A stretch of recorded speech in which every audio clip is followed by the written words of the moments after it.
долбоёб.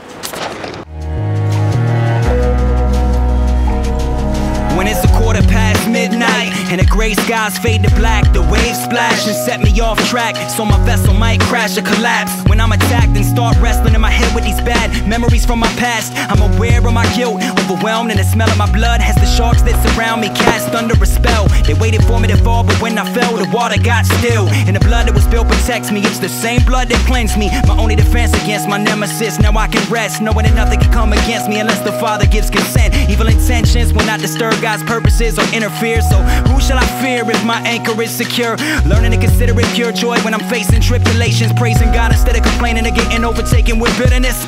Looking at the pages of the book of James and seeing the ways that God works through the trials to make us more mature in our faith. It reminds me how desperate I am in this desert land, thirsty for your mercy and plan while you give me the strength to stand. You're my greatest pleasure, yeah, no matter the weather I face. Lord, you never forsake, my fragile life is safe under your sovereign grace. Anchor of my soul, you sustain.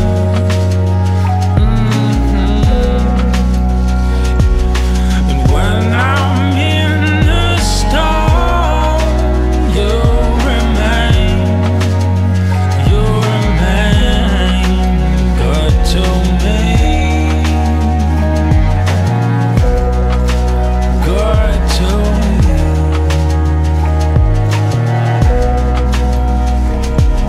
At some point, every human looks right in the eyes of agony, and through tragedy asks himself, how can this happen to me? You might be the type with enough insight to hold on for your dear life, but slip because your grip is not as slight as you might like. You ain't immune to it, nah. And if you're true to yourself, then you ain't new to it. Trusted in self, lusted and lured to it. So when the darkness overwhelms me and the tide of life rises and swells, it as well as what compels me. When